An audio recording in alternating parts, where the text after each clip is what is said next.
nothing comes from violence and nothing ever could. For all those born beneath an angry star. Your spoon is making noise. Lest we forget how fragile It's kind of percussive. Sort of try to be in rhythm. On and on the rain will fall like tears from a star, like tears from a star. On and on the rain will say how fragile we are, how fragile we are.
Beautiful.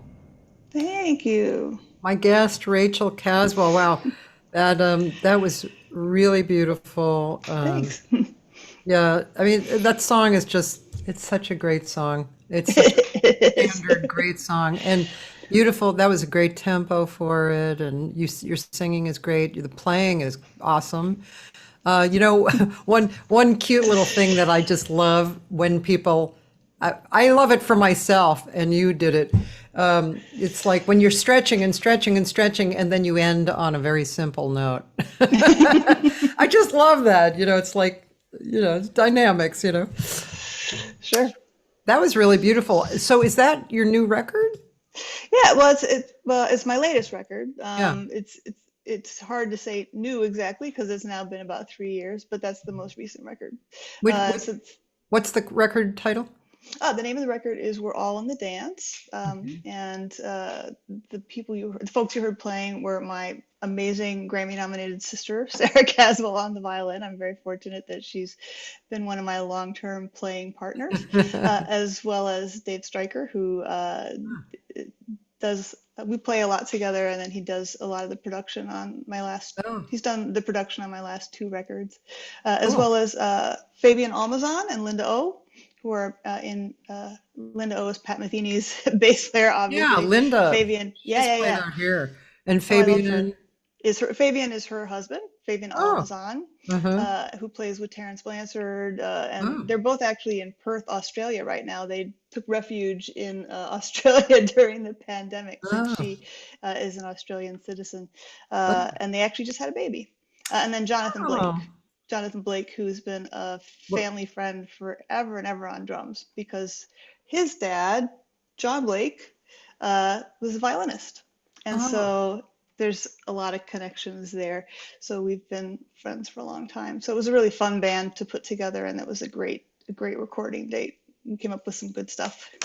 that sounded great. Yeah, it was really beautiful. Thanks. Yeah, and your singing is wonderful. Your tone is gorgeous, and your timing and Thanks. expression really beautiful. Great to listen to, you know.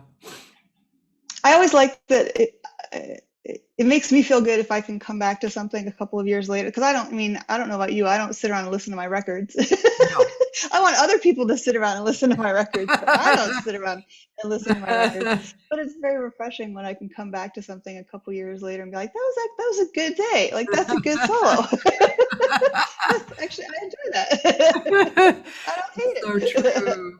But recording is so weird like that too. I Oh, mean, sure. you could listen to the same thing for a week, and one day you could love it, and then the next day you could hate it. You know, it's just it's such an Oh, sure. interesting Well, um, then the whole process of producing a process. record is like you have to listen to those tracks with Yeah, such detail and over and over and over again that you're kind of sick and tired of it before it's even ever been released because yeah, you've been living with it for hours and hours and hours. So when you get when you get some distance, it can be nice to be like, oh yeah, that was actually an enjoyable little jaunt for yeah. people.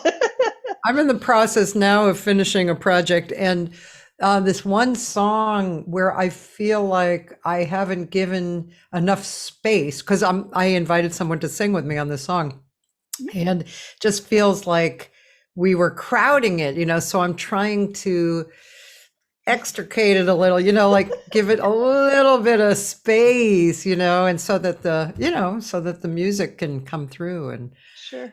and it's difficult because you also kind of somewhat not necessarily in love with what you've done, but you get comfortable if you're listening to it over and over again.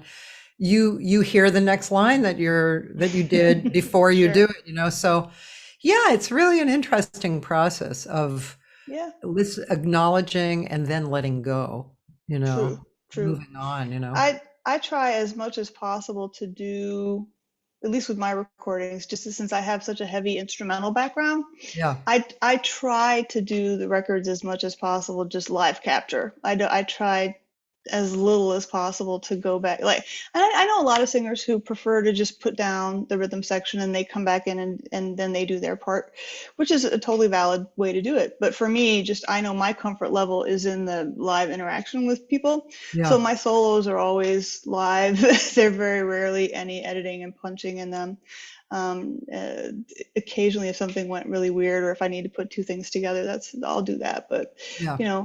generally, I try to do as much live capture just because I feel like that's where the joy of this music comes from, is that spontaneous interaction. So I don't, for me, that's where my comfort level is being live in the studio with the musicians, Yeah. with the Like the old instrumentalists. days, actually, right? Like Ella and Carmen and Sarah, they Yeah, yeah. they didn't do no Pro Tool shit. Right? Right, right. They just went for it. I mean, there was a little cutting and pasting, but very little probably. But yeah, that's cool. Yeah, it's really. I mean, that was a great feel on that song. So Thank you.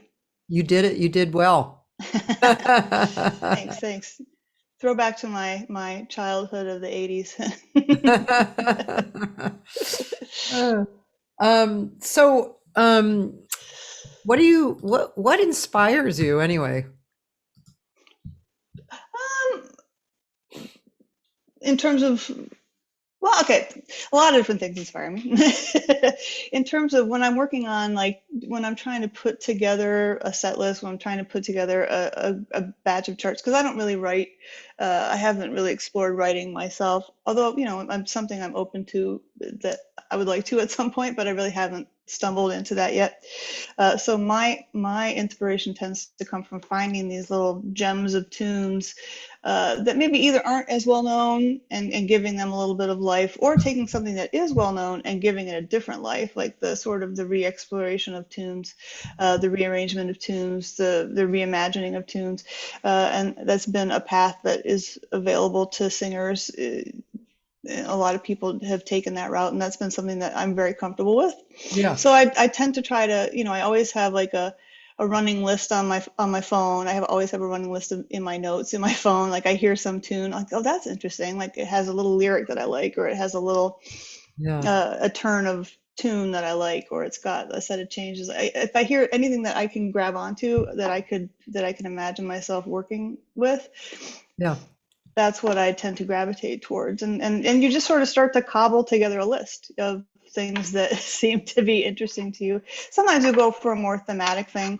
Right now I'm thinking about working on, I've also done some work with Fred Hersch, and I'm considering putting together tunes, some of the tunes that Norma wrote lyrics for, some other tunes that Cheryl Pine wrote lyrics for, some other tunes that other people have written lyrics for. And so I'm trying to put together a set of Fred Hersch tunes. So sometimes you go for a theme, but sometimes it's just finding those little gems of tunes that speak to me or for me. So it's a mix of things. Yeah, that sounds like a really beautiful project. Yeah, it should be interesting. I mean, I really like I mean, obviously Fred's a genius in terms of his compositions, and when he gets the right people writing lyrics with him, it's really inspirational. Yeah, So, yeah, I have that kind of body of stuff that he and Norma wrote. It's really very beautiful. oh Yeah, yeah. she's a really Not good always easy to sing, but yeah. Well, I know I love Norma so much. yeah, yeah. Yeah, on one of my records, she and I sang my lyrics on John Abercrombie's song. Oh, And cool. interestingly enough, she had done a gig across the hall from John for a week, and he had played that song every night. So she knew the song well. And then, I had written lyrics like way back in college, and Sure. it's really fun. That was a real fun experience, singing with That's her amazing. on that. Yeah. Yeah. So,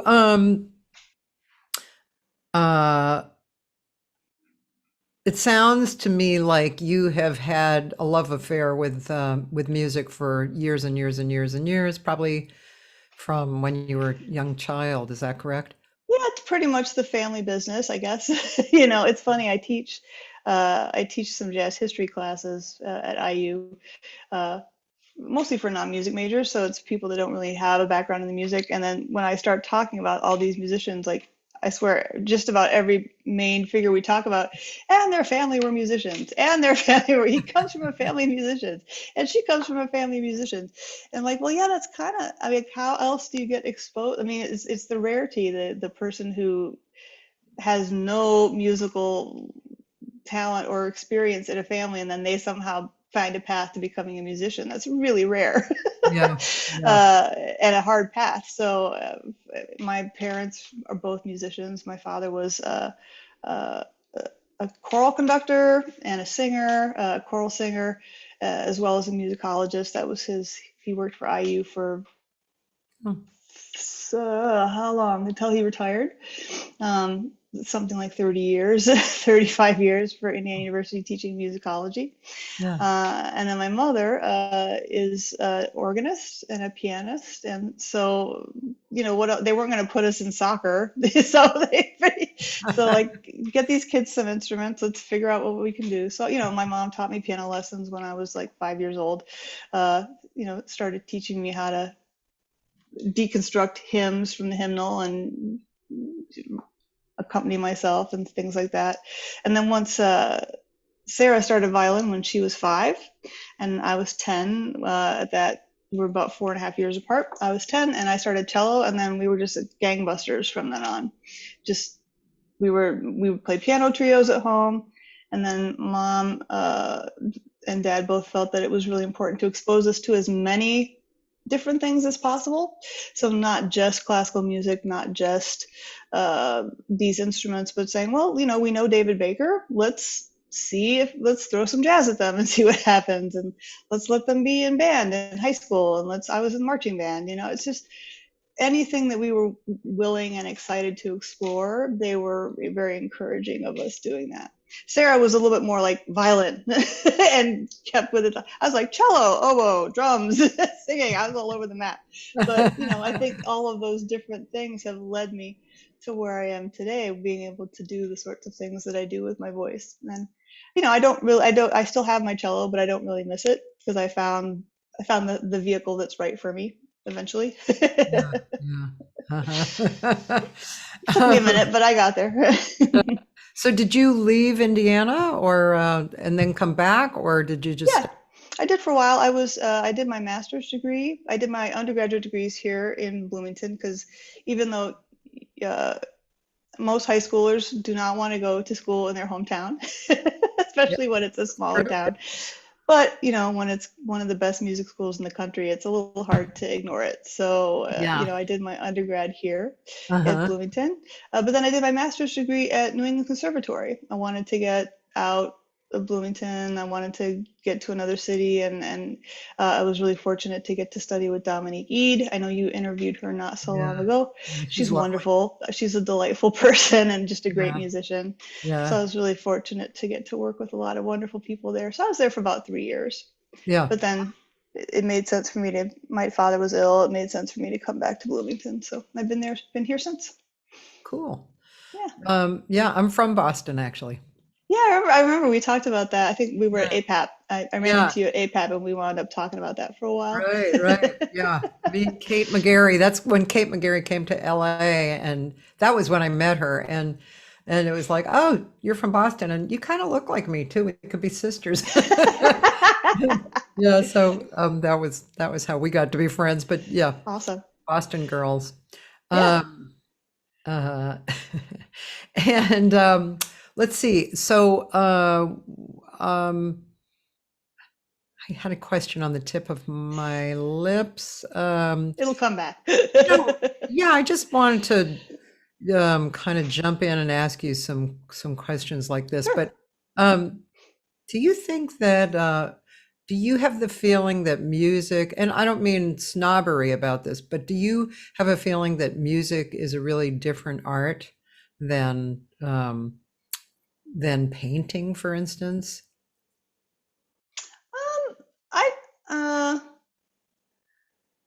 I think that ultimately any art form is trying to function on a couple of different levels. It's trying to obviously express the viewpoint of its creator, and whether that's music or visual art or writing. I mean, there are very clear ways to express a viewpoint, and you're also trying to have an interaction Mhm. with an audience. I think that there is something unique about the musician's capacity to have that immediate interaction with an audience and more of a give and take. I mean, if you make a painting, you know, somebody sees your painting, but it's not like you're you're not having that personal give and take. Somebody goes and looks at the Mona Lisa, and there's the Mona Lisa, okay, but Da Vinci's not really participating, so but there it is, nonetheless. You know, when you're a performing musician, you're having a very visceral interaction with your audience at that moment, and I think music has a capacity to feel like the soundtrack of our own lives. We start to adopt it and it becomes like they say that the music that you hear between the ages of 14 and 24 is the music that will never leave you. Like that music that hits you and strikes you when you're an angsty Going into teenager. Going into Angsty teenager, adulthood, yeah, yeah. right? Yeah. When you're transforming from the angsty teenager to the young adult, that music becomes inextricably linked to your own identity. So I think it has a more direct capacity to communicate, but in terms of any art form's capacity to express its creators' viewpoint, I think is on par. But music has a special ability to also communicate more directly with its audience. Yeah. Which is probably why we do it. Oh, yeah. Yeah, definitely.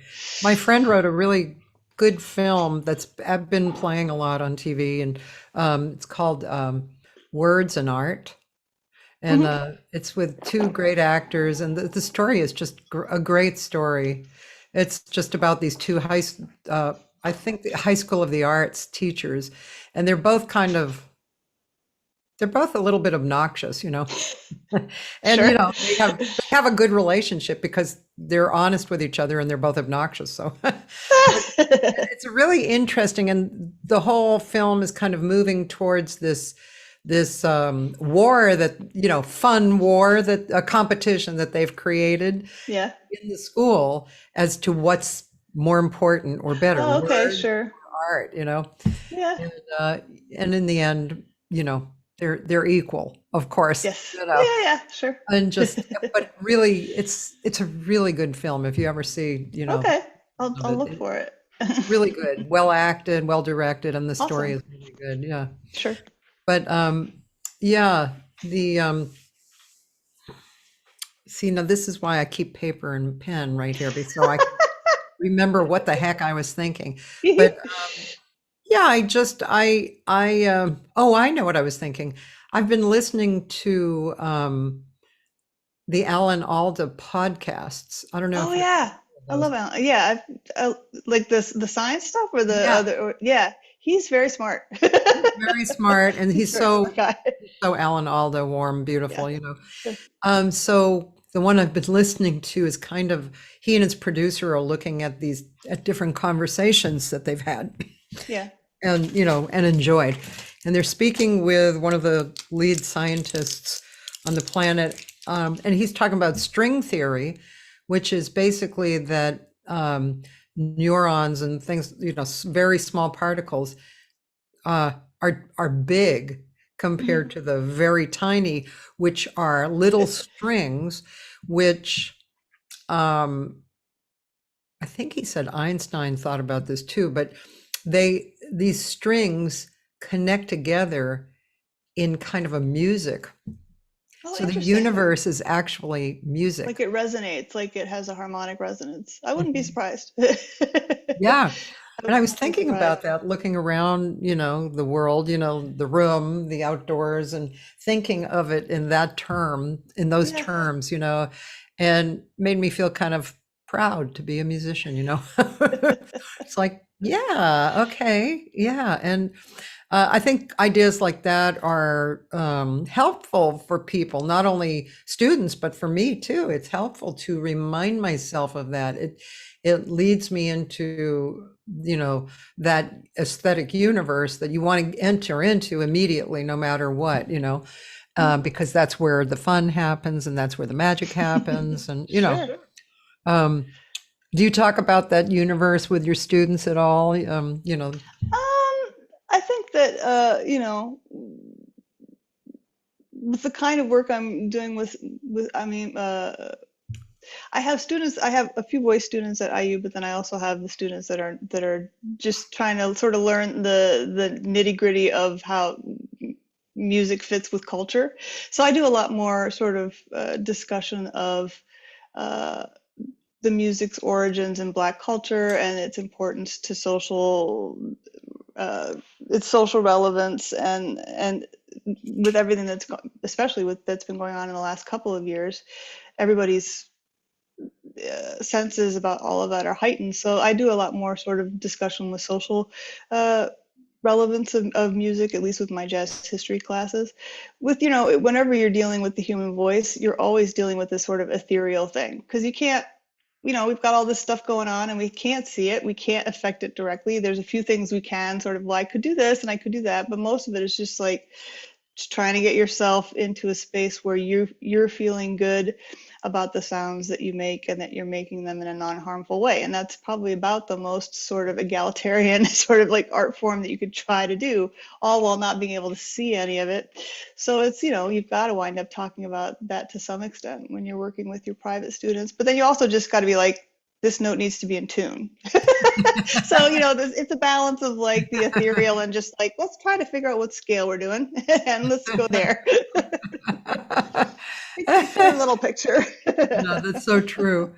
I here I did, it's kind of well, I majorly slowed down, in the last few years, but I had created workshops here for about 16 years, like real heavy. Like sometimes I'd have 2 workshops a weekend, 2 different workshops. And I, until the internet kind of exploded with all these different, people offering Master things. classes and stuff. Yeah, I had a lot of people coming, like a good workshop. I had 20 people in it, Wow, great. and some of those students would come time after time after time, and it was a great learning experience, really great. And it's just, for me, it wasn't just me teaching, I was inviting clinicians. Like if you came into town, I would set up a workshop for you, and a gig probably.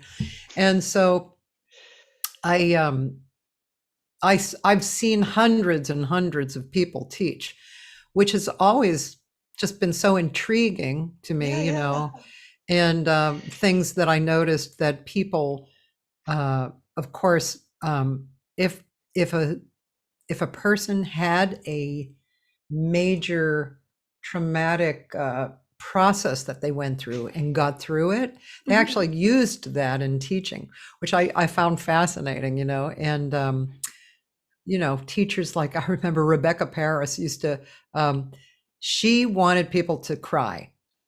Interesting. Yeah. Wow. And if they cried, she felt like they really got to, this important place. Now, me, I don't want people to cry, but I don't mind if people cry. It's that difference. But we still wanted the same thing. We wanted the same result, So it's just, I think the process of teaching and learning is,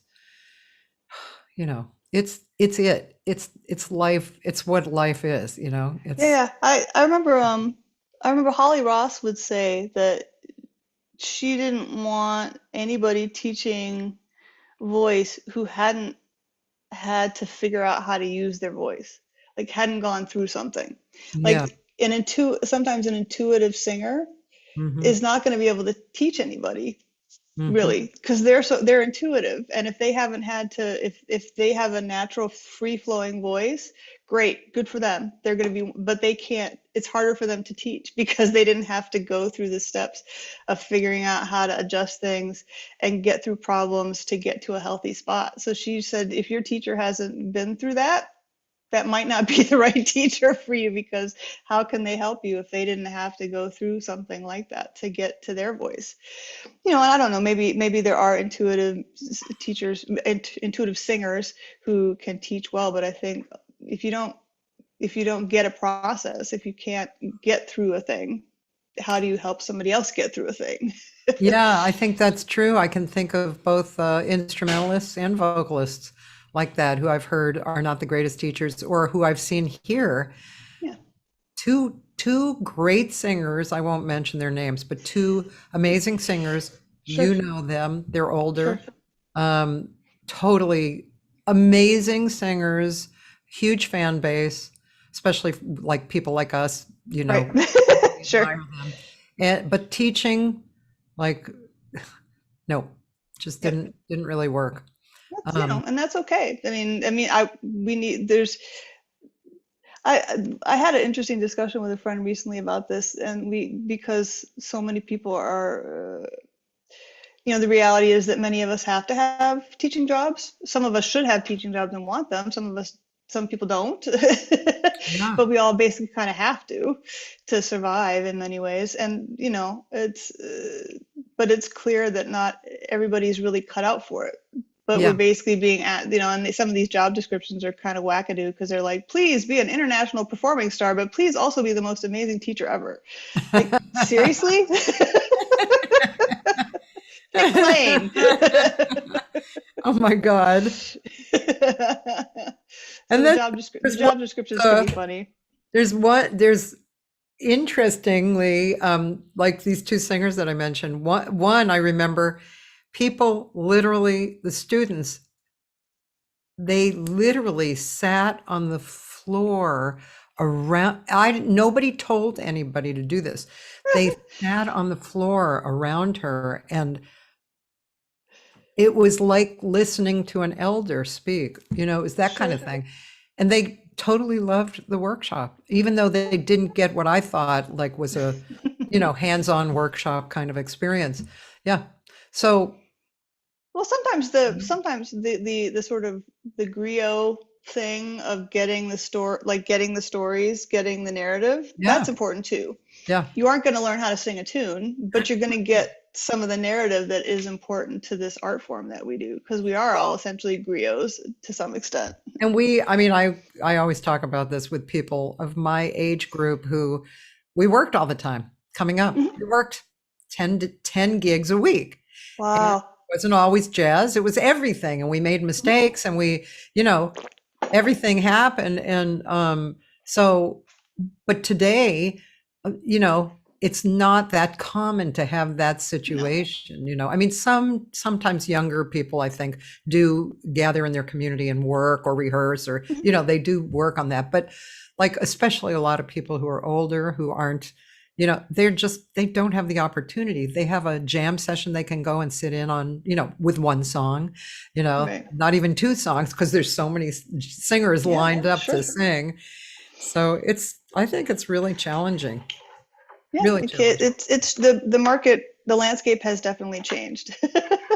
And I don't know what we're going to encounter in the coming couple of years as we come out of this hellscape that we've been through. So I don't know what's going to happen. Yeah. But we'll see. I'm always thankful when I can grab a few restaurant gigs and just go and just sing tunes for like 3 hours. Like, I don't care.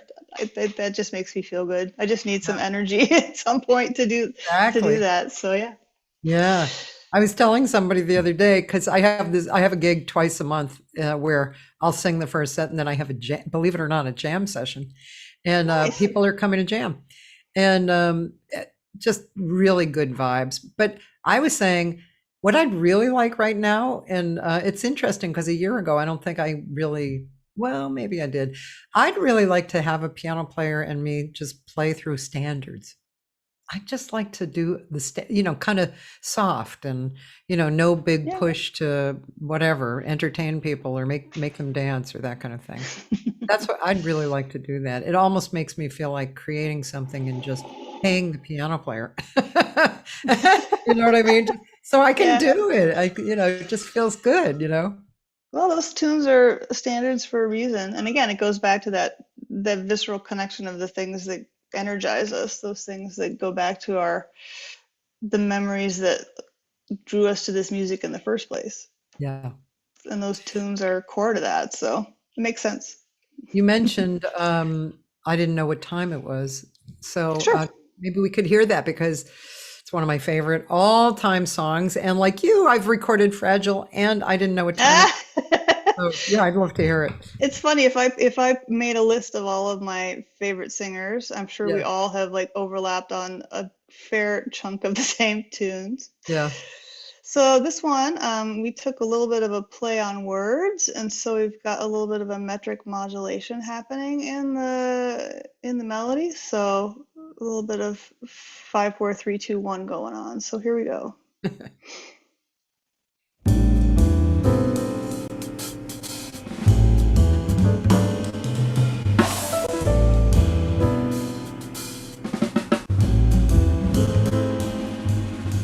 I didn't know what time it was then I met you. Oh, what a lovely day it was, how sublime it was too.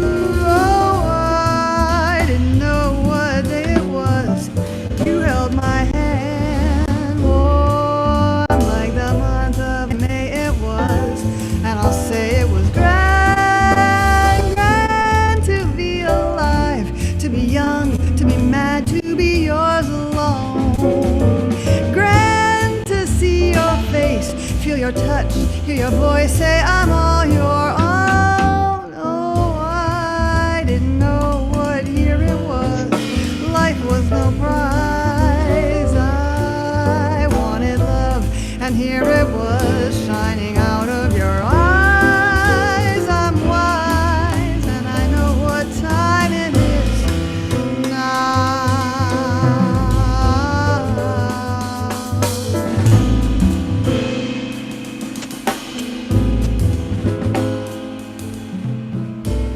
Da dee da da da day, ba da da da da da da da da da ya ba da da da da da da ba da da da da da ba da da dee ba da ba da ba da ba da da ya do day a da da do da da da mo do day ba da dit ba da da ba da da ya o ba ba da da da da ga di fu fu do da ya do da da da this ba da da ya ba da da ya da do day ba li da do ya do lo da do ya o ba do ya ba da do ya ba do ya da da da ba do day ba da da da da di lo be ba ba da da da da bu fe di di bu da da da da ba do dit ba do dit ba do dit di ya bu be be ba da da da lo da do da da da ba di.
sublime it was too.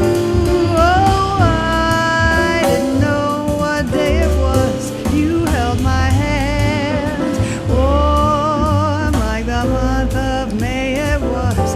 And I'll say it was grand, grand to be alive, to be young, to be mad, to be yours alone. Grand to see your face, feel your touch, hear your voice say I'm on your own. Oh, I didn't know what year it was. Life was no prize. I wanted love, and here it was, shining out of your eyes. I'm wise, and I know what time it is now. I know what time it is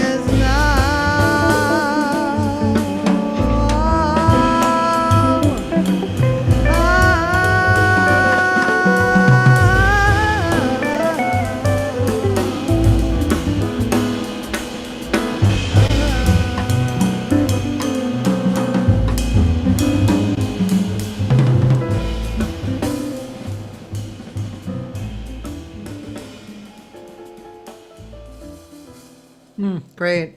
Really great. Thanks. I do love the piano player. Oh, isn't he wonderful? Yeah.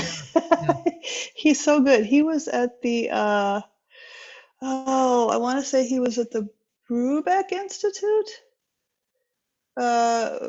He's from Miami. He's Cuban American. What is his name again? Fabian Almazan. Oh, And he and his wife Linda have a record label called Biophilia, right. which they have been working really hard on developing and supporting artists that also have a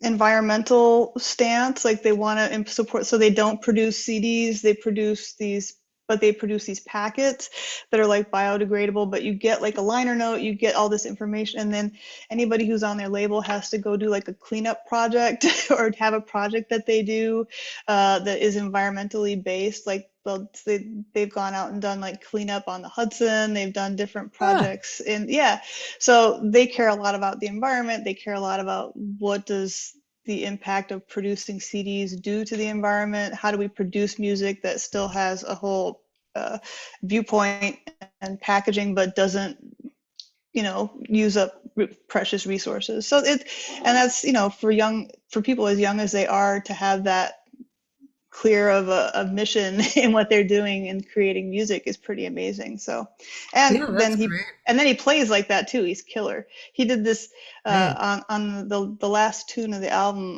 We did a version of Reflections of the Monk tune Reflections, and I said just play whatever you want at the intro, and he plays this opening, and it's like a film score. It's like and it was just off the cuff, and it was the most beautiful. It's like, and it was just this beautiful, and I'm like, that was amazing. If I could just do that every day, like just off the cuff, just phenomenal. And I'm like, that's just one take, that's all we need, and we're done. Not gonna get any better than that. Yeah, that's gorgeous. He's very special. They're all special musicians. Yeah, he's great. I did see Linda here at the Blue Whale, and she was very impressive. Wonderful player. Oh, I know. But I didn't know his name before now. Let's see, we have a few comments. Nalini Laswick said very pretty recording. And Thank you.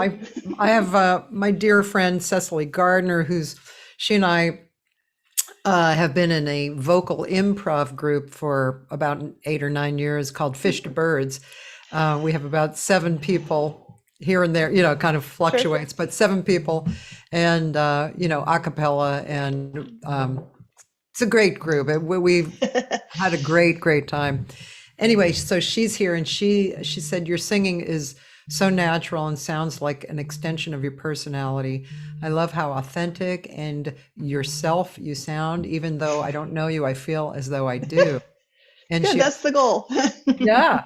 She also loves the switching feels and time signatures in that song. Yeah. I was going to say that,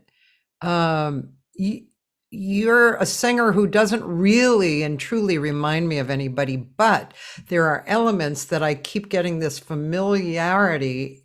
And I just wondered if you had mentors that you listened to, you know, the listening kind of Sure. mentors. Right.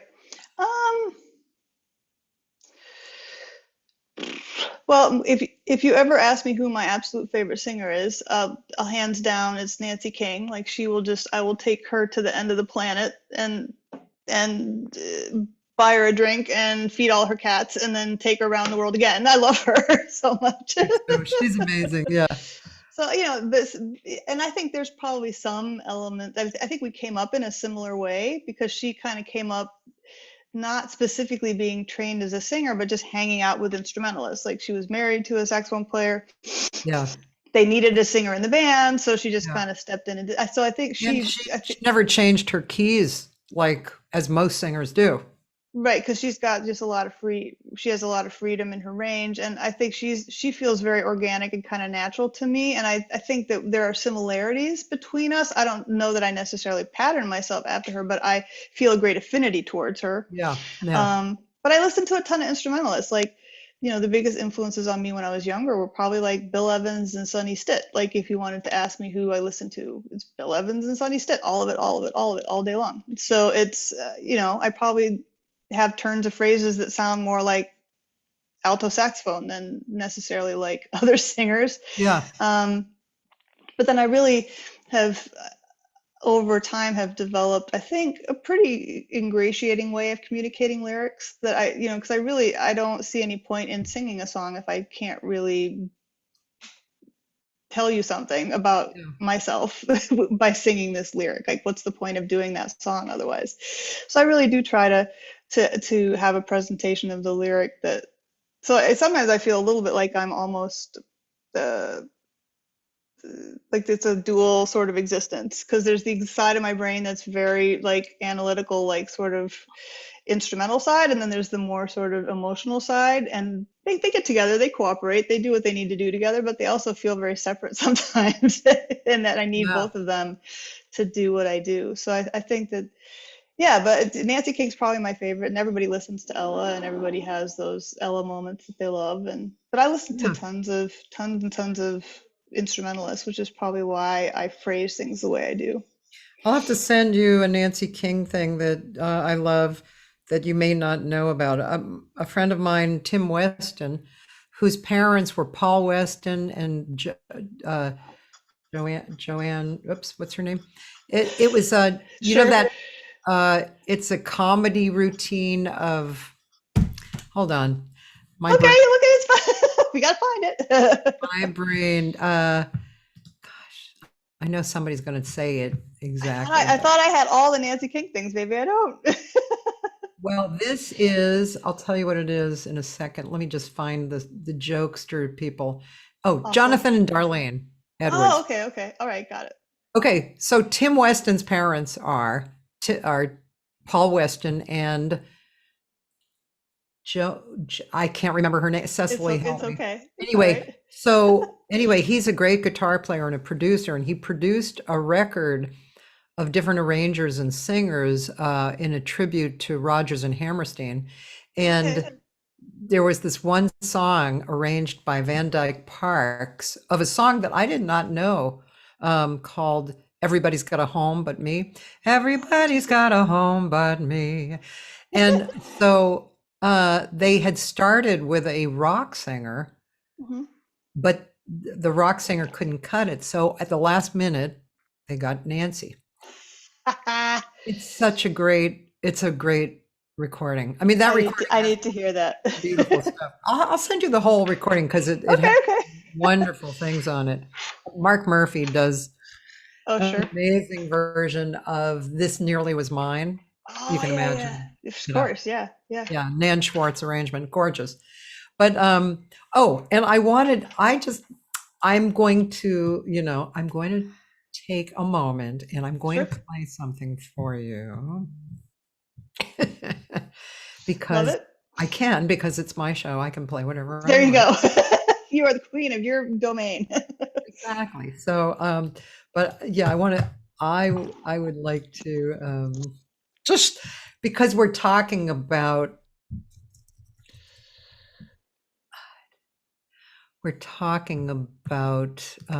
just different singers and Yeah. different times. So this is just to play a little bit of showing how that song was really you and this is really me. So I'm going to share my sound.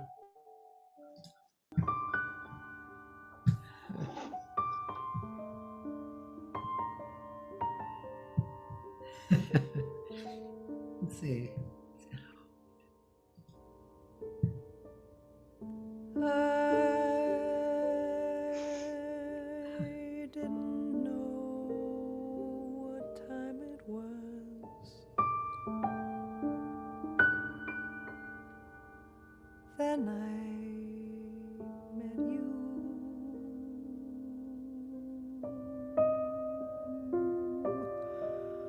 Oh, what a lovely time it was. How sublime it was too.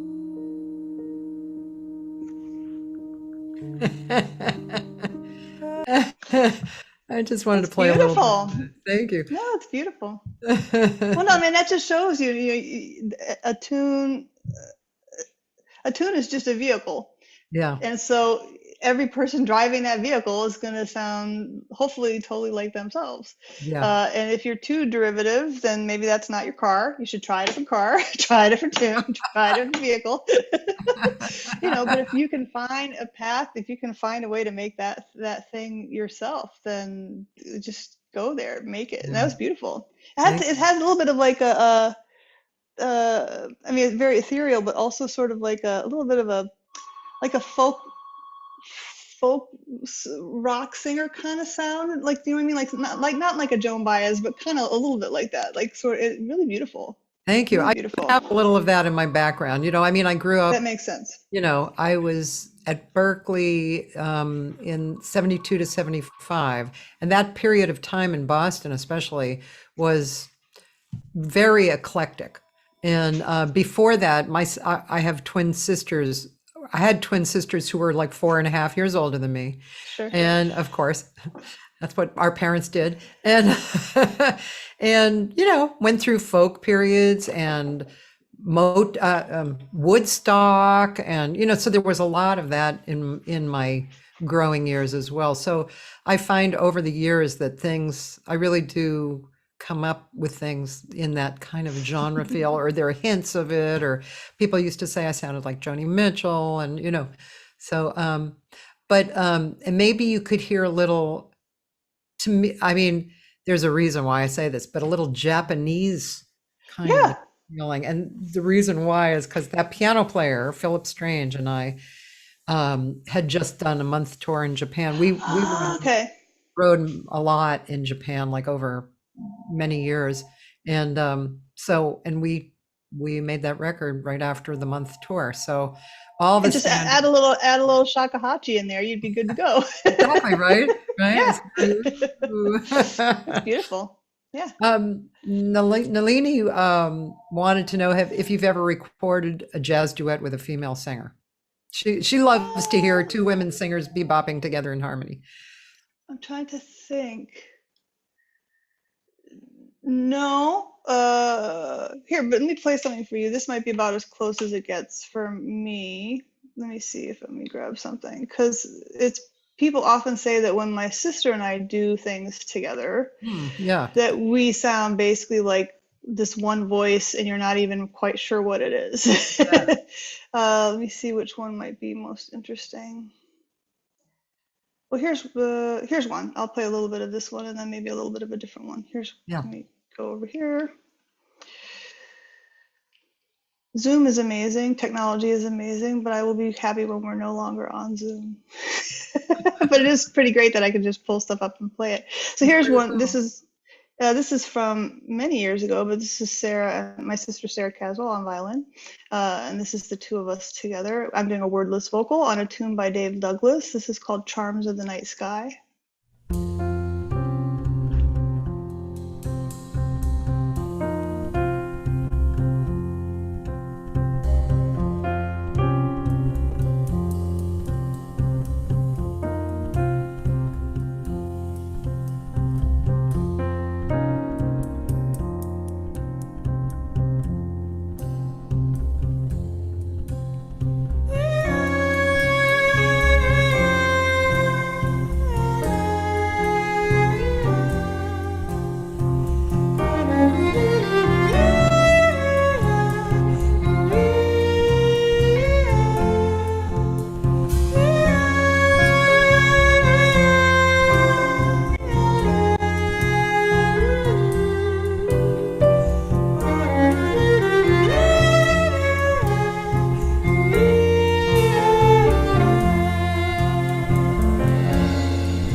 That gives you a little bit of an idea. So we do a lot of. I generally play on her records, and she generally plays on my records. And then we have one record out together that is under the name Caswell Sisters with Fred Hersch. And so we tend to always pick at least one or two tunes where there aren't any words, and we can do like here's a tune that Sara wrote. This is a tune called Stroll. This is on the record that we did with Fred Hersch. And so this is the closest I get to doing like duos.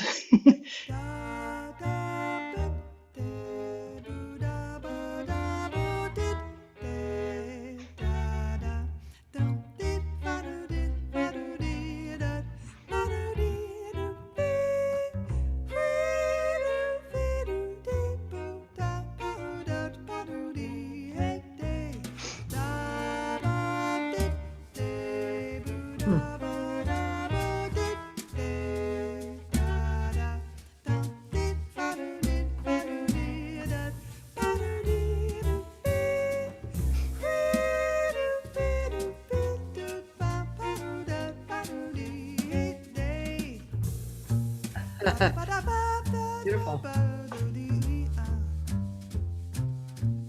So yeah, that's about as close as I get to doing like a bobster duo. But it is, I mean, there's something very satisfying about, I mean, we've known each other obviously our whole lives. Yeah. You know, I got a 5-year head start, but you know, I know what she, like, I know to my core what she sounds like.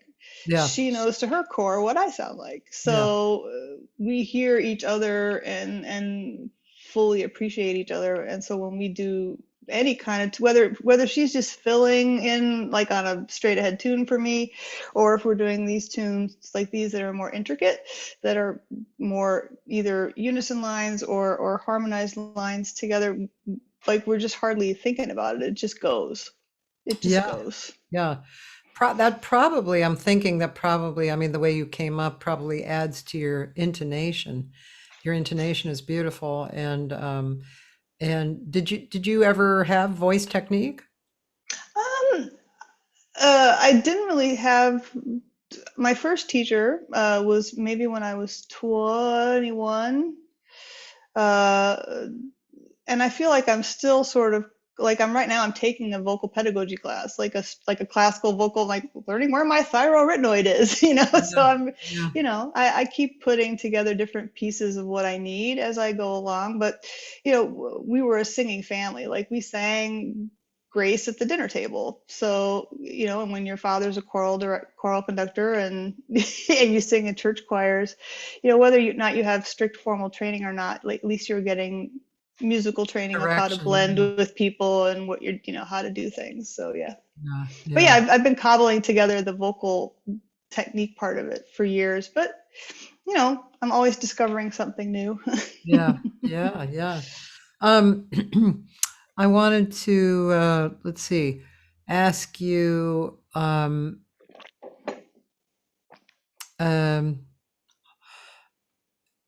I was just curious, especially for somebody like you who was so music from the beginning to the end of your life. I mean, you know, from or I won't say the end, the beginning till now. I got a ways to go. Oh, sorry about that. But have you ever thought, you know, it'd be really nice to do blah blah for not a living necessarily, but something really outside of music to like a hobby. I love when people always say, well, what's your hobby? And I always go, music. It's like music. It's like, yeah, I mean, okay, I like to take walks, but music is my hobby, you know? Yeah.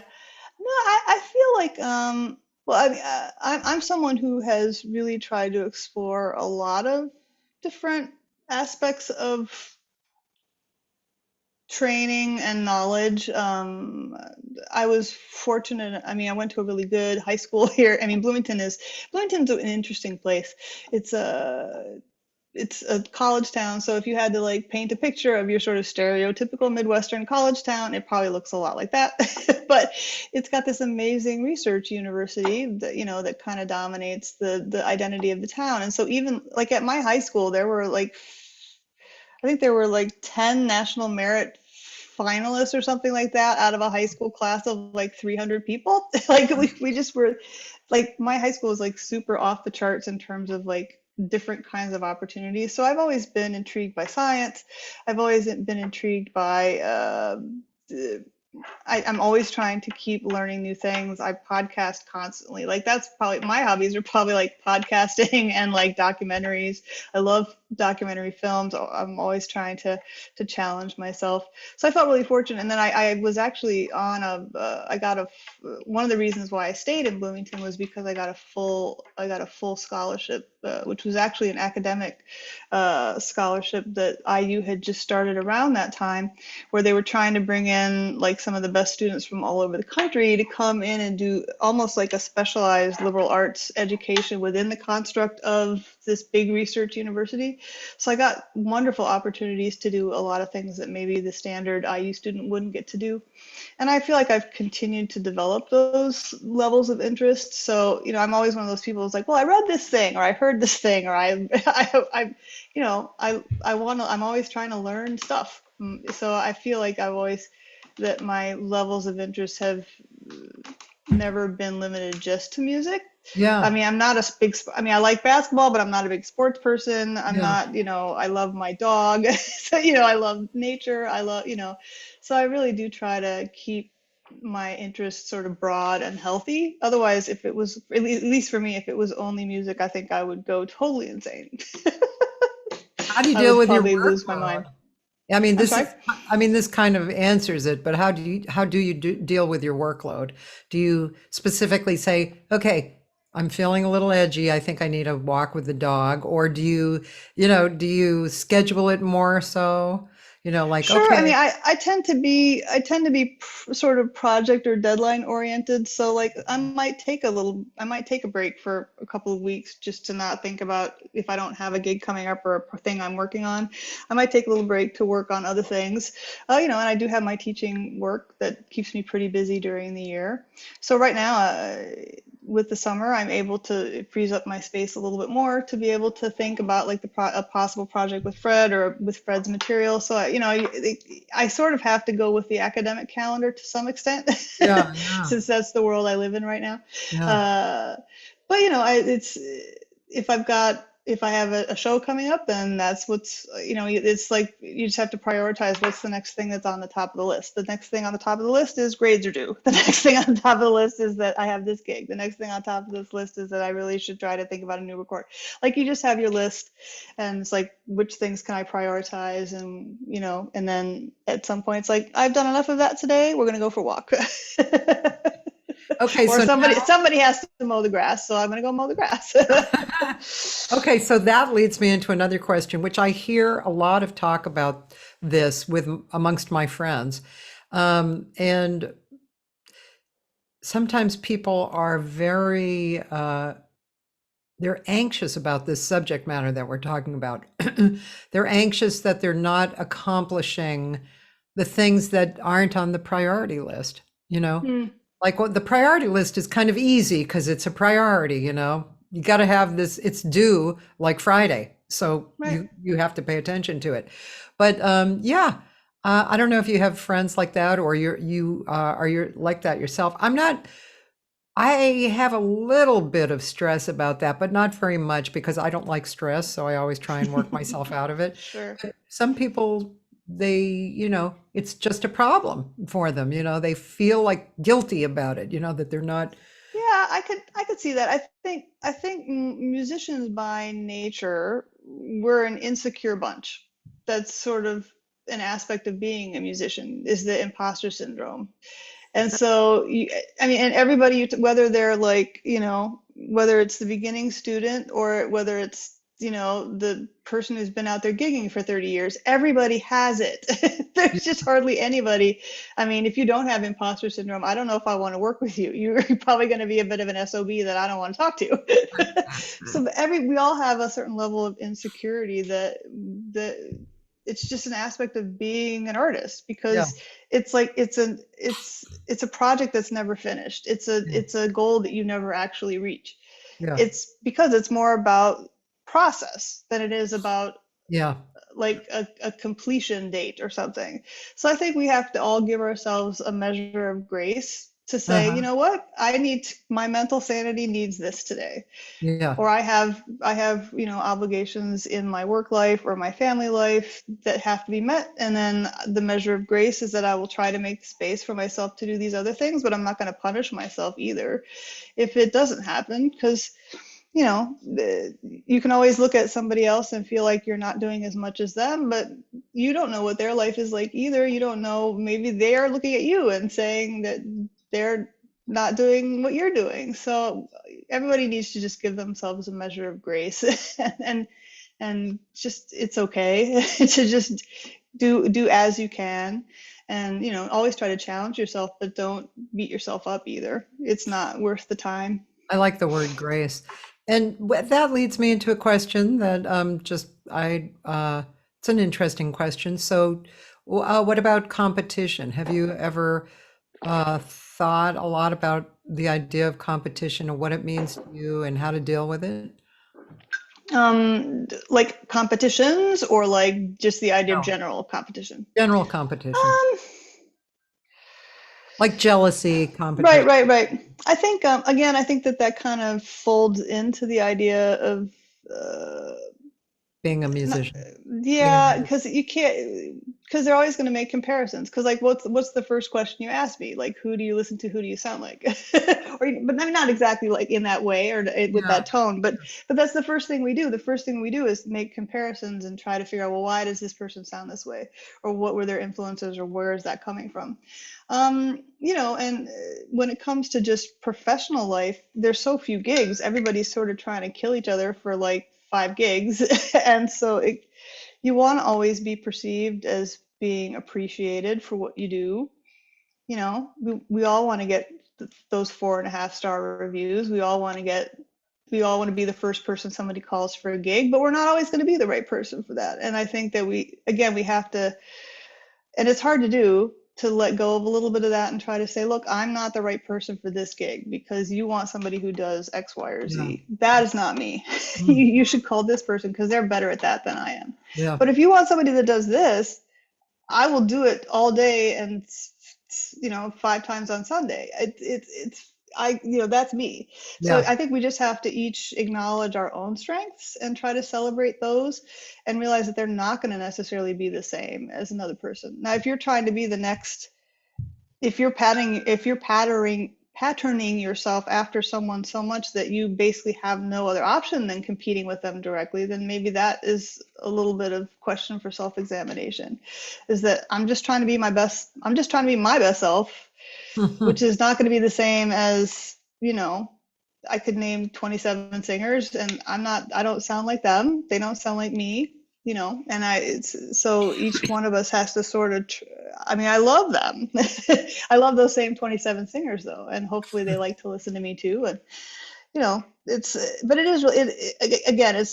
we are insecure beasts and we always kind of want to be the best. And so it can be really hard to let that go. But, I was listening to Michael Mayo's new record and a little bit of me goes, I will never be that creative. I will never be that good. But I also have to say, but he's coming from a very different perspective. He has a skill set that is not part of what I grew up with. And I just need to celebrate that and celebrate him and just be like, God, he's so freaking amazing. I just have to try to separate myself from it and just enjoy it and not worry about it. But I do have that inkling of I'm just never gonna, I wish I were that good. I know exactly what you mean. Actually, I have his record, but I haven't listened to it yet. And Jacob Collier, when I first heard him, I was like, what? That is insane. He's insane. I just can't. I won't be able to ever. No. over the years, because I have a real, I mean, to me, you know, I know what I do well. And then after what I do well, there's other stuff that I like and I have fun with and Sure. people enjoy. But I know what my uniqueness is. And yeah, like you know, I've just thought, well, you know, like Rachel is part of my universe. I've created you in my universe. And when you win something, I don't have to do it myself to have a win. You are part of my universe. So that part of my universe is having a win, you There know? you go. So everything's good. It's the, Yeah, you know, the idea that we all affect each other and, you know, I win, you win. You know, it that's a doesn't, good way to think of it. Yeah, you know, I yeah, like it. yeah. By the way, somebody asked, oh, it was Theo Bleckman. He asked if that was Theo! Hi, look like Theo! Holly, kind of I'm from a sorry, what? distance. Doesn't that look like Holly from a distance? Okay, yeah, I can see that, yeah. This singer was a very dear friend of mine, and she passed away about 5 years ago. But Stephanie Haynes was her Oh, name, okay, and sure. she was just great. Actually, Kate McGarrian, yeah, Ah, that was like one of her mentors as well. She was just a great singer, beautiful tone, and just a very natural feeling, you know, really great singer. And I meant to tell you, speaking of documentaries, I've been co-producing this woman who's a movie composer and singer, songwriter, pianist, kind of, well, she's done jazz, but I mean, I think she's kind of in an okay.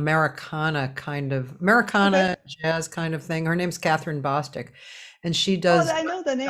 The name's documentary. familiar, yeah. Yeah, and she did a document. If you've seen documentaries, Toni Morrison documentary. Sure, yeah, I saw that, yeah. That was She her? yeah, she did Okay, all the music, cool. and she just finished a Rita Moreno documentary. Oh, is that one's coming out like in a Yeah, couple months or something, isn't it? yeah, Yeah. uh-huh, Oh, uh-huh. excellent. There was a man too that you might know, but I can't remember his name. I wasn't that familiar with him, but he was in New York, and you probably, I don't know, you might have heard of him. But anyway, yeah, the documentaries were great, and the music was really, it was great to have her do. And you know what? The Toni Morrison one, nobody's like went back and forth with her about the music. They just said, "You do what Just have you at want." it. Oh, that's great. Yeah. It was Isn't a that good. I mean, it's funny. I was in the hospital for a couple days, and everything. It's all fine. But yeah. but be even just with the nurse that came through interacting with me after like a day, he's like, "You're an NPR person, aren't you?" And I'm like, "Yeah, duh." How funny. So apparently, I exude NPR and PBS. I exude public broadcasting. It's interesting. That's apparently my jam. Um, can we hear another thing? I mean, of course, you already wet my whistle for reflections, but I mean, you can do whatever you'd like. You could Well, here, play. actually, since we were talking about the Fred thing, I could go ahead and play some video because Oh, Sarah and good. Yeah. I didn't do a ton of mashups Yeah. over the pandemic because there's something that's oddly not satisfying about doing them. But, Yeah. my sister and I did do a couple, and we did one with our friend Mark Shalansky, who is a pianist who lives in Boston. And Uh-huh. this is Fred's tune Stars. Are you seeing that video? Yes. Uh-huh. Oh, here we go.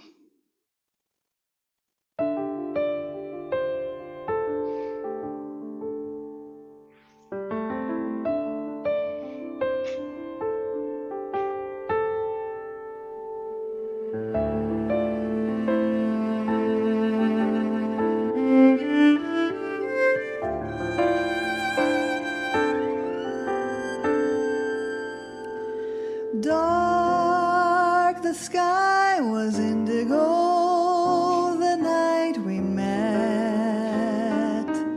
Bright the road ahead.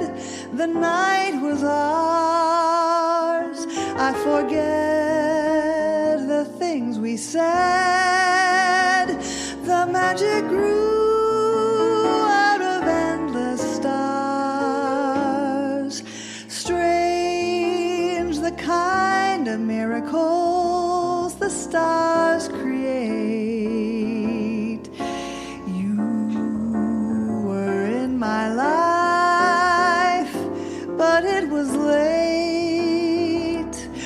far too late to reverse the clock, to retrace our steps. It's so much harder, I find, without the light of endless stars. Clear the wondrous winter sky that casts its spell. Warm your hand in mine. Do you recall? Who can tell? I wish I knew what I could do to forget your face. What to do when nights are endless and skies are friendless. Not a star, bring back the stars, the endless stars.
Clear the wondrous winter sky that casts its spell. Warm your hand in mine. Do you recall? Who can tell? I wish I knew what I could do to forget your face. What to do when nights are endless and skies are friendless. Not a star, bring back the stars. The stars, bring back the stars. The stars, the stars, bring back the stars. The stars, bring back the stars. The endless stars.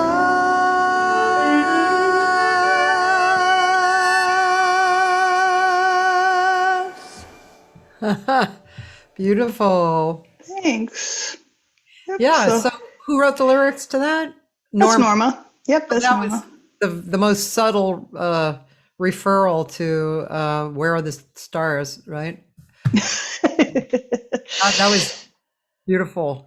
Thank you. Thanks. That's Sarah was playing the Hardinger fiddle, which is a 10-string Oh yeah, I noticed that. Norwegian violin or folk violin that actually sounds a bit more like a viola and has like sympathetic strings. And Oh, I see. so I'm really lucky. I get to play with good people. A friend of mine is Stephen Nakamanovich, the author of Free Play. Oh, okay. Familiar with that book? I think so, yeah.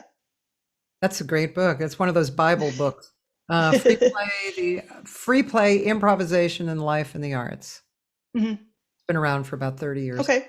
And he wrote another one that he published recently. But anyway, he's an improvisational violinist. Ah, okay. And I was talking with Akuya Dixon the other day, and he and she got, I'll never remember the name, a violin. It was a woman builder, and she made this series of 8 violins instead of 4, Uh-huh. I don't know if you're familiar with this, if it rings a bell or not, but it was very interesting. And he has one of her violins, and so does Akuya. And Oh, okay.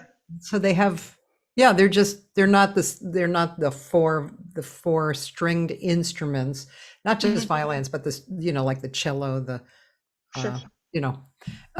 So yeah, it's pretty interesting. But I did notice, I was like, wait a minute, does that have 10 strings on it? And It's got more pegs, and it's got a richer sound. So she uses that for certain kinds of things. So beautiful, yeah.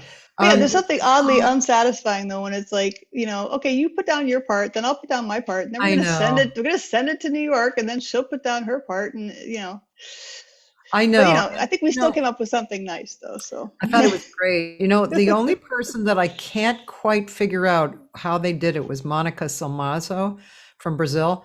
Almost every day for months, she would have a different experience, and it so looked like they were in the same house. And maybe they were. Maybe she just invited people over to her house and they were in different rooms. But maybe. I mean, they were responding, and I was like, how are they doing that?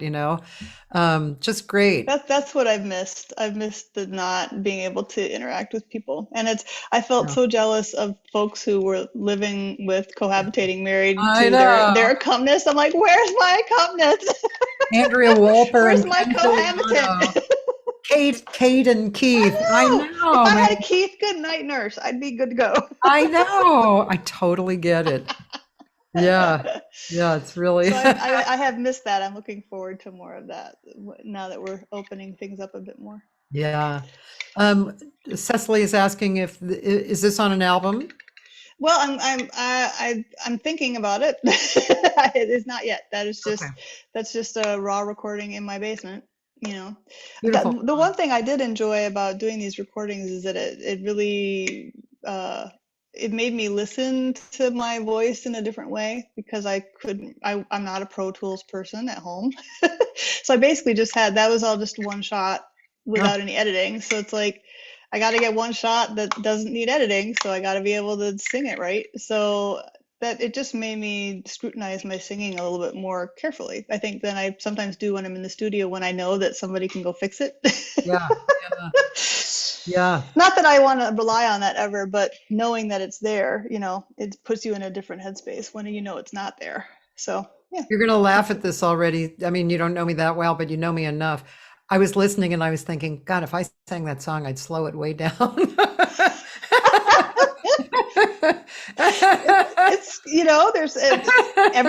Everything works well for different people, and it's like, I mean, there's tunes that I do that are typically ballads, and I do them as up tempo, or there's tunes that people do that are up tempo typically, and I'm like, it's a ballad for me. Sorry, nope. My friend Stephanie Haynes, The More I See You, I always did as a ballad, actually, and she always had done it as a swing tune, and then she heard me sing it as a ballad, and she was like, why am I doing this song as a swing tune? It's a ballad, and so she started doing it as a ballad. And then what was that other song? So I had an older man who owned a restaurant that I used to sing at. He was a real character, and he he kind of reprimanded me in a nice way of singing "There Will Never Be Another You" as an up-tempo swing tune, which I had. "Huh? What else do you do?" But he said in World War II, they played that song slowly, Oh yeah. and Yeah. yeah, that was a little hard. I tried it the first time I tried it. I was like, I forgot the song while I was singing it. It was so Yeah, you have to relearn it. Yeah. yeah, really interesting. Um, That's fascinating. Yeah. Leslie wanted to know if you had done that for Vocal Gumbo. Did you do that I did recording? do it for Vocal Gumbo. Yes, we did. Yeah, Yeah. we also did a version of Comes Love with the Gumbo Gals. That is, it's a hootenanny. It's it's like got a lot of stuff going on, but it was fun to do too. That they did some vocal backing, and it's a much more involved kind of thing. Uh, but they're both super fun. They're both, and I've been so impressed. I've been impressed with all of you ladies, and it seems to be predominantly women. Just maybe it's because there's more female singers that are female. I've just been really impressed with you ladies who have made hay while you could and done I mean, I know you started with like an iPad on a music stand, but you figured it out. You gave yourself something to do. You gave us something to do to reach out to people and keep the community connected. And Vocal Gumbo has been the same way. Here's these two women who are typically touring how many umpteen dates a year, how many weeks a year, and then they're like, I can't go anywhere. What am I supposed to do?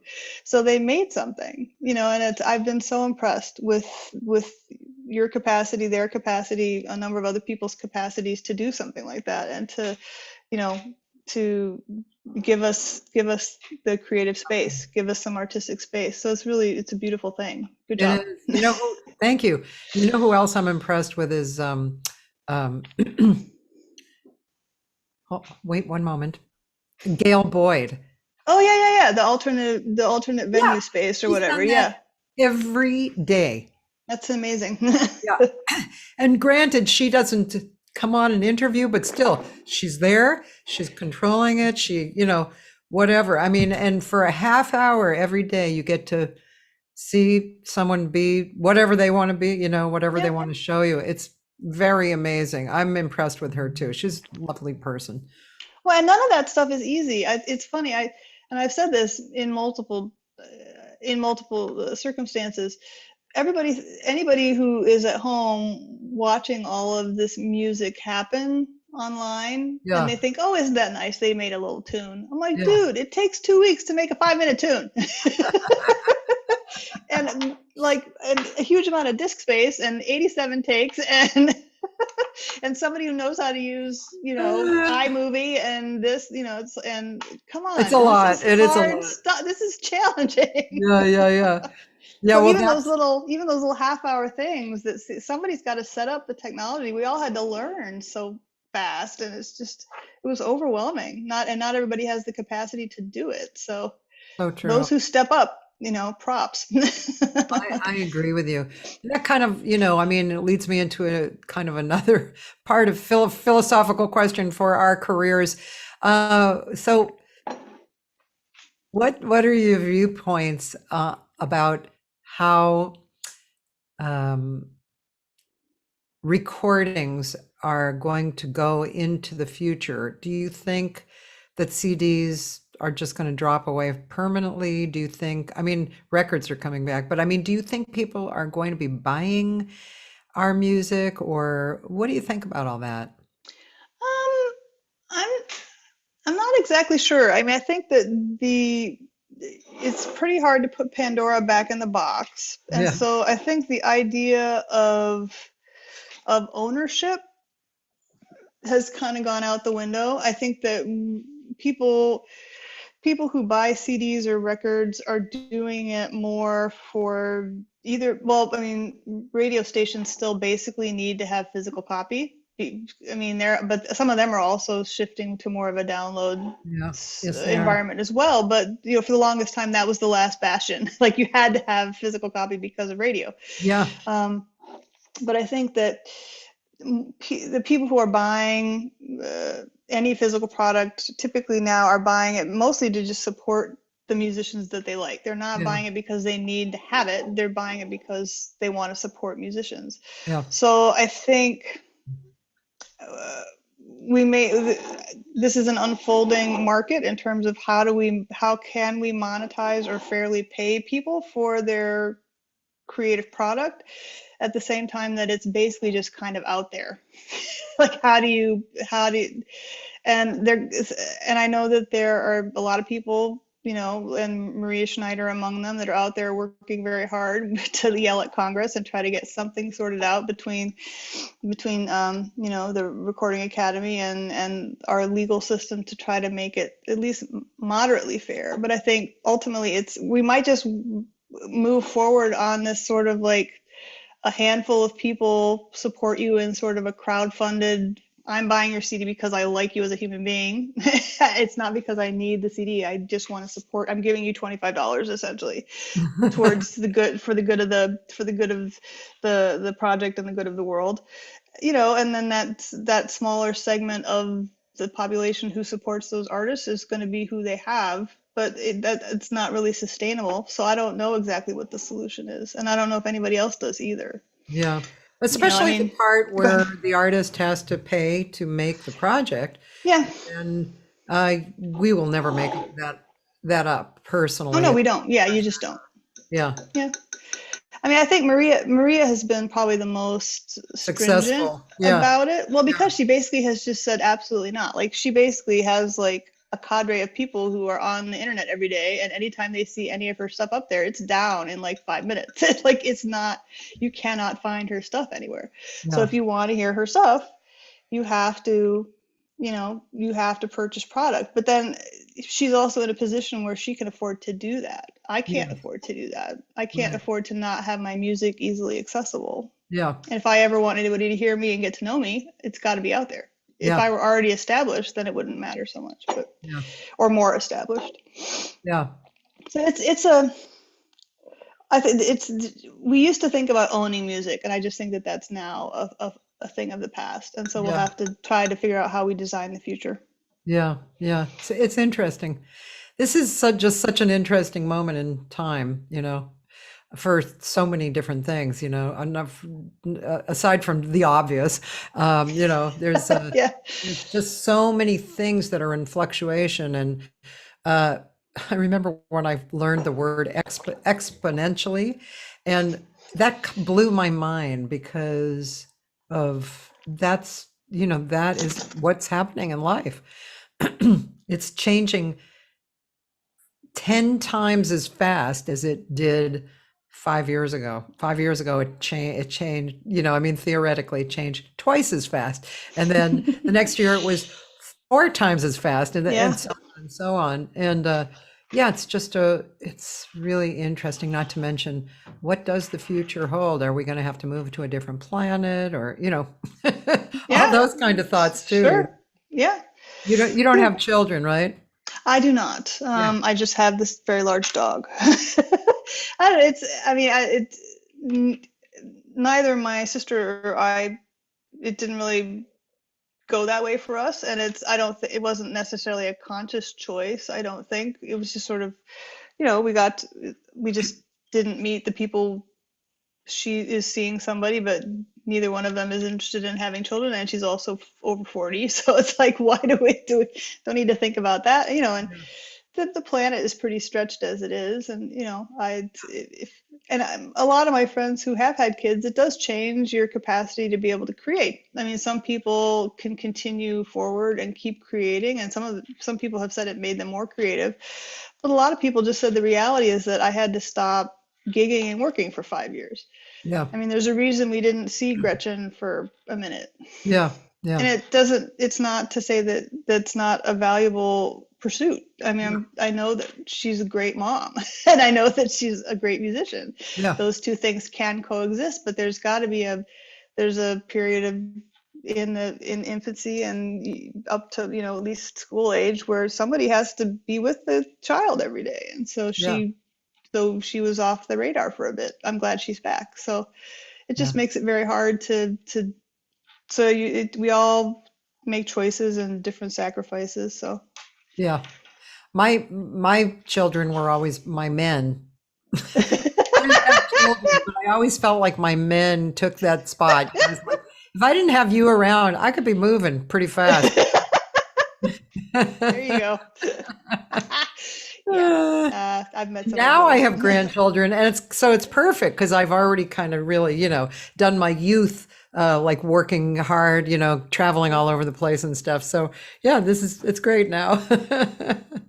Well, grandkids are great because you can always send them home. Yeah, I know. Go back to mom. I always joke about, their Mima, it's like, wait a minute, I know you. Oh yeah, I like you. I remember you. You showed up about a month and a half ago, right? They're very tolerant of me, but their grandfather is very present, so it's not that terrible. So what let's see. So how is it in the area, in your living area with COVID, and were you in lockdown, and did it affect you by keeping you home, really, or? Our county, I mean, our county is maybe 100 and something thousand people, so it's not a very large area, and then we're surrounded by rural Yeah. folks. I mean, we had about 175 people die, which for a county our size felt substantial, and I knew a couple of people who died. Our biggest concern was the student population, and then managing that. And the university did a really wonderful job of doing constant and really efficient mitigation testing, but basically we were not on campus. Campus was basically closed down, except there were specific classes like science labs, certain types of music classes, as long as you were socially distanced and masked. If they had to be like I gave voice lessons in the spring live, but it can only be the two of us in the room, no other people. The room had to be a certain number of square feet. We both had to be wearing masks. We could only be in there for 45 minutes. Like they were on top of it. So it did make it really, I mean, the campus didn't feel like campus. On a campus that's that vibrant, 45,000 students, to all of a sudden have nobody basically on campus felt very strange. The town itself,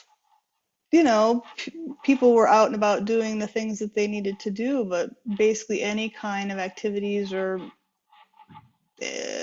church services, any kind of concert, then everything was shut down basically. And my mother is 80, our mother's 81. Yeah. And she basically, I just said, I can't leave her at her house to have no contact with anybody. So I just said, all right, she's my bubble. So I'm basically just not going to have contact with anybody except minimal, and then just my mom. So that was for the whole 15 months basically. And I just saw my sister about a month ago for the first time in over like 16 months, something like that. Stood in the driveway and cried for like 10 minutes. Oh. Yeah. I was a mess. Oh my gosh. So yeah, I mean, it's, even though we didn't obviously get impacted in the numbers the way a city like New York does, but in terms of each individual person's life, it was a pretty big impact that we just really couldn't do much of anything. Yeah. And it's going to be a long time before we're starting to get the city is hosting some outdoor music activities this summer, and I've got a couple things booked for September, but it's going to take a long time before stuff starts to come back around here, because it wasn't like it was so abundant to begin with. So you take away just even a little bit, and then it's just nothing. So we'll see where we go. We'll see where we end up. I wanted to play something else. Is there like a YouTube live performance of you? I'm trying to think. I don't get filmed a lot. Because I don't know if I don't like to get filmed a lot. Let me see. I know sometimes it's good, sometimes. Let me see if I've got something live. Sorry, I'm looking over And if here. not, we can play something again from the Let me last record. see. Well, I've got, hold on a second, let me check something out. Trying to think if there's any video.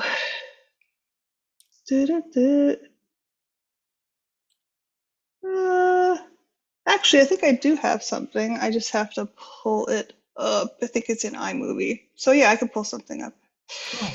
I forgot we do have something. iMovie. I got into iMovie this year because I made 4 singles, and I wanted to. It just called to me to make videos, and I had a lot of fun. It was Yeah. great. Yeah. Yeah. It wasn't that hard Let me either. just hold on. The technology for iMovie is not all that hard. It's not. It actually is not that bad. Although I need Yeah. to pull this up, I think in a different. I'm going to pull this up in a different format because that's going to take forever. But I think I have this as a. The last Yep. few weeks I've been complaining about this. So the people listening have heard this before, but the last few weeks, just the technology problems that have come into both my husband and me, yeah, oh my God, so exhausting. And Yeah. I just don't understand why they have to change things that worked, like Mac had I don't know. and they thought iPhotos wasn't good for some reason, so they created Photos. Why? iPhotos was great. It worked It fine. was It was fine. simple. It was great, Oh Yeah. God. All right, here we go. I think this is a movie. Let me just pull. Yeah, that's a movie. Let me make sure this is movie. Yeah, it is. Okay. So, all right. So this is from a number of years ago, but it is live. This is at Shapeshifter Yeah. in over in Brooklyn. This was at our CD release that we did that year. So this is that tune that Sara wrote. This is Stroll.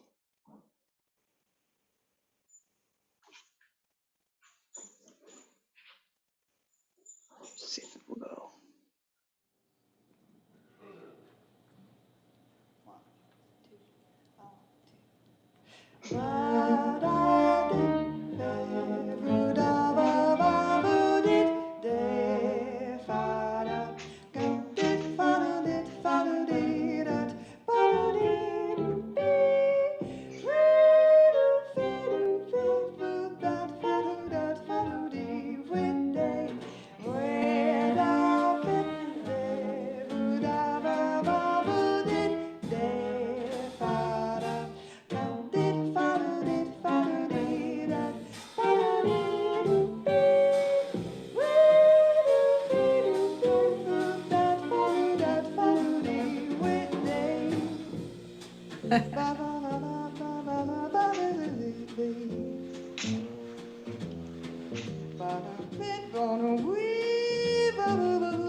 Oh, wow.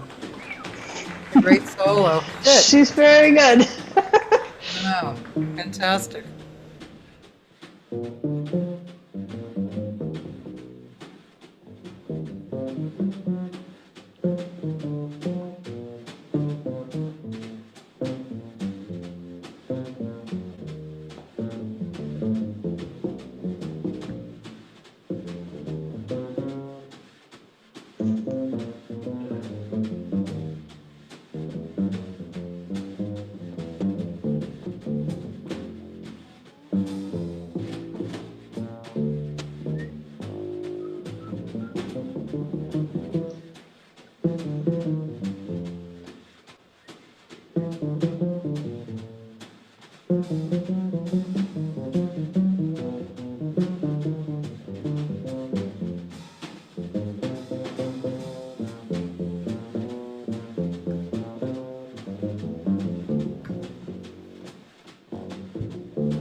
Oh, that's great. Jeremy, It's a very catchy song, actually. yeah, she wrote that sort of about, hanging out in New York in the parks and stuff. I Yeah, it's forgot. very, I did actually also just do recently. I forgot about it. The our local jazz society has been doing a series called Homegrown Hip. So I actually did a lot. That's actually with the same bass player. So like 10 years later, he's now the dean of the School of Music here in Bloomington. But we did like 3 duo tunes, and they're actually really very, because obviously I love the Sheila with every bass player, and then Nancy with Glenn Moore and whoever. So I love the vocal bass duet thing. So actually I did it's like 3 great tunes with just Jeremy. I forgot about that. I should have played one of those, but no, that's more recent. But that sounded really good. It's yeah, interesting with bass players too. I mean, I've had the experience of having a really good time, and then I've also had the experience of like, I cannot tune up to this bass player, you know, yeah. and Yeah, that, it's either right or it's wrong, and there's not really anything that can be. And it's when you're so exposed and there's just 2 of you. If something's not right about it, there's really not anything you can do to fix it. You'll yeah, just kill yourself trying to sound about half as good as you could.